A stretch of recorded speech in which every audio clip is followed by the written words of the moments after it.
Good afternoon. I'm Lakeisha Thomas, and this is Rosalind Caldwell. Today we will be debating mandated drug testing for pregnant females. According to Porsche 2012, an ethical dilemma arises when there is a conflict in principles, duties, rights, beliefs, or values of one individual group, population, or community with societal expectations. So, we're going to be talking about mandated drug testing for pregnant females and why is this an ethical dilemma? Well, according to the American Academy of Pediatrics, over 400,000 infants are exposed each year to alcohol or illicit drugs in utero. Patrick and Schiff 2017 found an average of one infant every 25 minutes was born experiencing signs of withdrawal in 2012. This accounted for an estimated $1.5 billion in hospital charges. So this is why it is so important that we discuss mandated drug testing for pregnant females.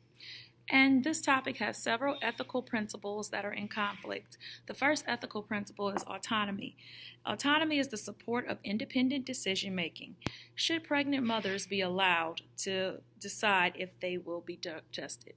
Then we have to discuss beneficence. Beneficence is the core principle of patient advocacy, the desire to use compassion to take a positive action to help others, or having the desire to do good. Are we advocating for the pregnant female, or are we advocating for the baby that she's carrying?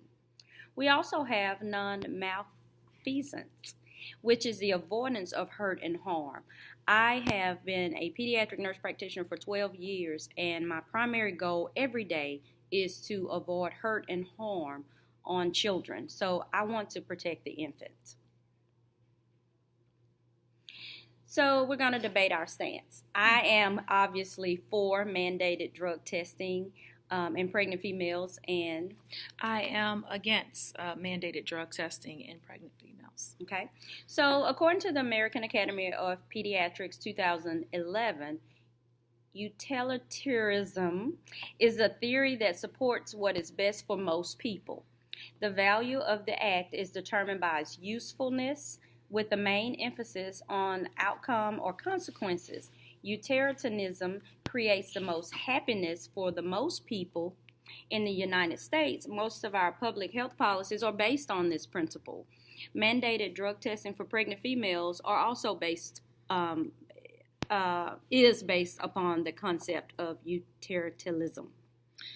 However, utilitarianism is a theory that supports what's best for the interests of most people. However, this does not mean it's what's in the best interest of all people.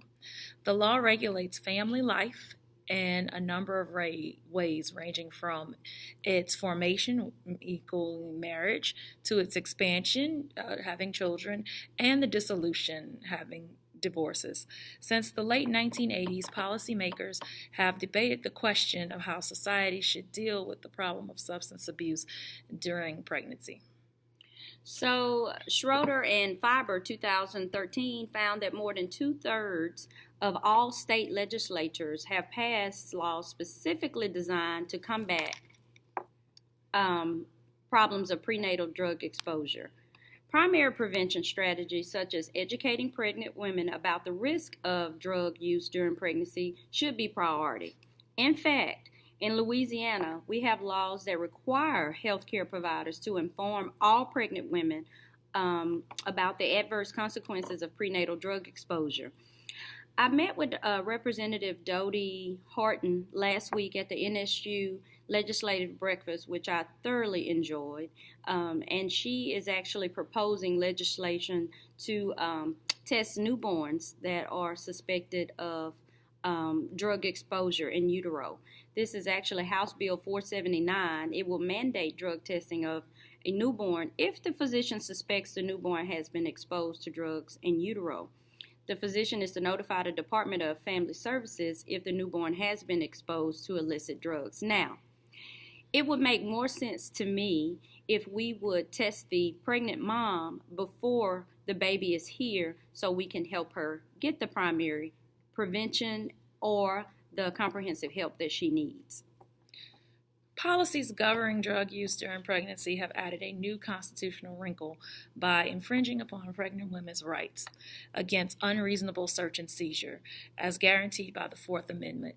Thus, such policies have significant legal implications, as well as some obvious and perhaps not so obvious implications for pregnant women's behaviors. Policies such as these have behavioral consequences because requiring pregnant women to undergo drug testing could have an adverse impact on the utilization of prenatal care services. As I was doing my research, I read about a mom in Tennessee who had a fight with the father of her baby. She decided that she was going to take a Valium. Well, she ended up going to the hospital. She was in labor, and they drug tested her. She ended up being arrested and jailed, and her infant was taken away from her, and she really had to fight for months to get her baby back. Okay, I understand that point. However, the early identification of women who use illicit drugs during pregnancy is vital to improving the outcome of the birth of the baby for both mom and the infant. The American College of Obstetrics and Gynecologists recommends that screening should be mutually agreed upon, with consent and applied equally to all women regardless of their age, race, ethnicity, or socioeconomic status. So it's not really fair to drug test all the poor people, but not drug test the rich people. Now, I believe that drug testing should be mandated in pregnant females, not to punish them. As the example that Lakeisha used, I don't think that moms should have been punished.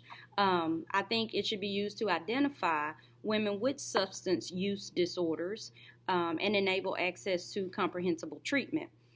Access to comprehensible prenatal care and treatment of women with substance use disorders is associated with fewer preterm deliveries, small for gestational age infants, and infants with low birth weights. So I am for mandated drug testing, but not to punish mom, to help the baby and to help the mom.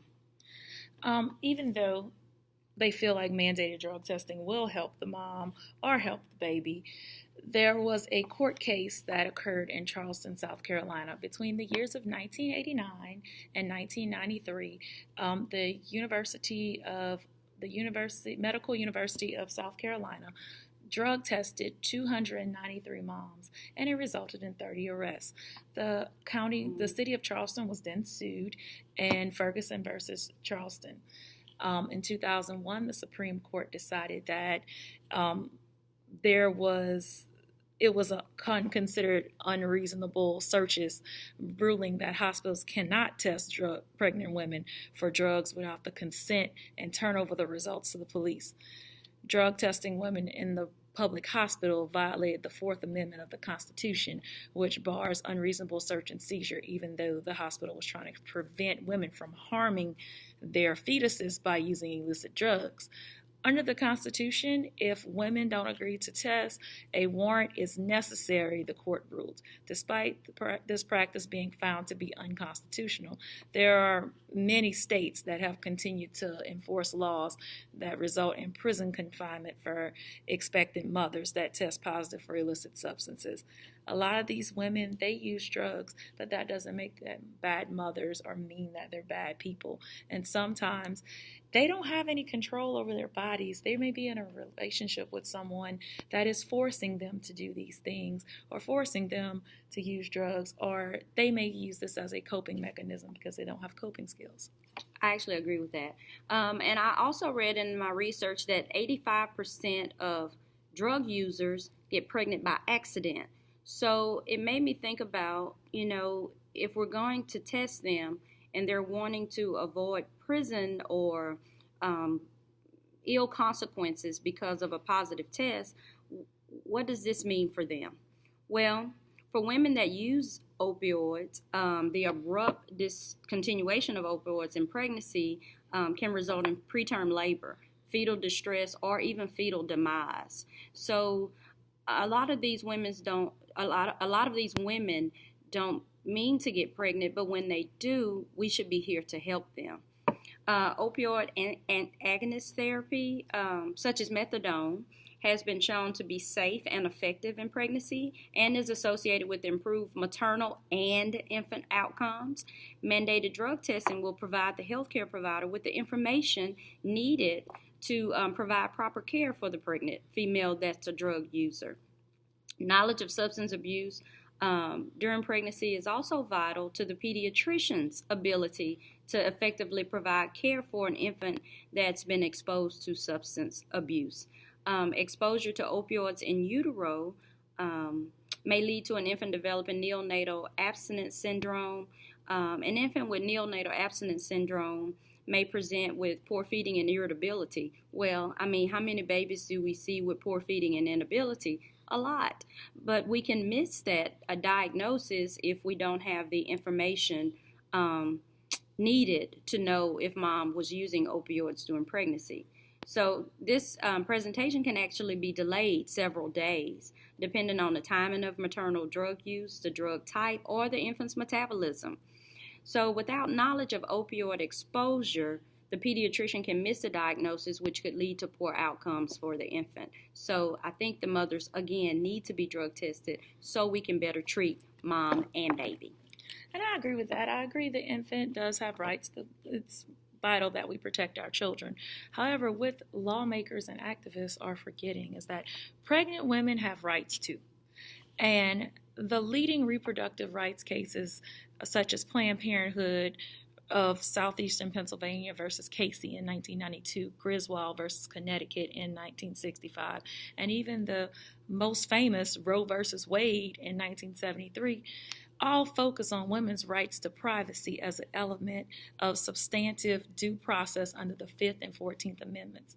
With these groundbreaking court's decision in women's rights, implementing mandatory drug testing in pregnant women with the addition of criminal charges ultimately negates the rights that we fought so hard to achieve. It feels like it's setting women's rights back 50 years. Okay, so we disagree on this topic, but we did analyze the data and we came up with some proposed solutions that may work and that may make everyone happy. So possible solution: improved identification, drug treatment programs for pregnant women, and taking a more holistic approach to the pregnant female. Qualitative research performed in pregnant women with substance use disorders shows that women may avoid prenatal care altogether in the fear of being reported to the police and child protective services. And that sounds like that's our biggest disagreement here. I agree. I think that women need to have mandated drug testing to protect infants, and Lakeisha think that it's wrong to violate their rights and arrest them for that information that we find. Implementation of a policy for drug testing in pregnant women, modified to make it constitutional, would have obvious benefit of identifying and providing treatment for pregnant drug users, thereby improving both their health and their baby's health. And in order to make it constitutional, you would have to get the consent of the mother.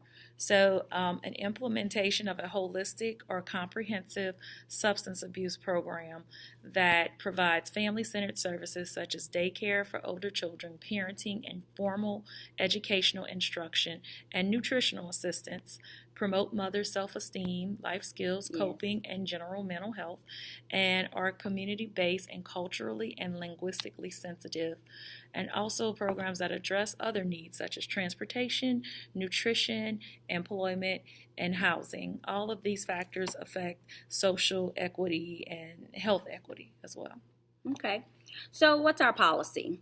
Our policy would be establish procedures for identifying and testing pregnant patients suspected of drug use, obtain consent, that's very important, from the identified patients prior to testing, require that a chain of custody be followed when obtaining and testing urine samples, provided for education and treatment referral for patients who tested positive. We have to take care of the moms. Provide educations to pregnant patients concerning the adverse effects of drug use on the fetus that is considered negligent depending on the stage of the pregnancy, and there will be no criminal charges for pregnant females who test positive for illicit drug use.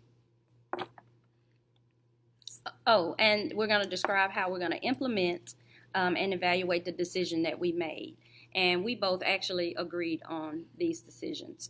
According to Bornstein 2003, government policies for improving the health of newborns can be categorized as either adversarial or facilitative.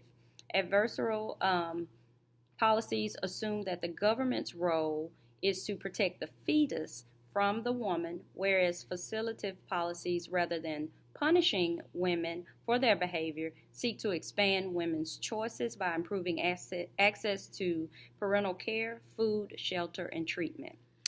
A number of studies have shown that facilitative policies are more effective at promoting healthy pregnancies among drug-dependent women.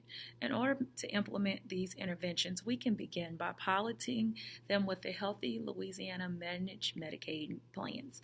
Each one of these plans has a different program just for maternity members, and this service can be added as a value-add benefit service for the managed Medicaid plans.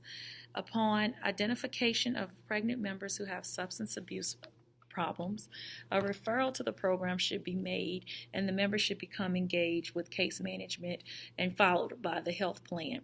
Evaluation of the success of these programs can be measured by measuring the number of pregnant members who have completed the program and remain sober after 3, 6, 9, 12, and 24 months, and also by reviewing the number of NICU admission rates to infants born to women that are in this group. So the bottom line of our policy that we would like to implement and evaluate is we would like to protect the mom and the baby. Yes. Thank you. Thank you.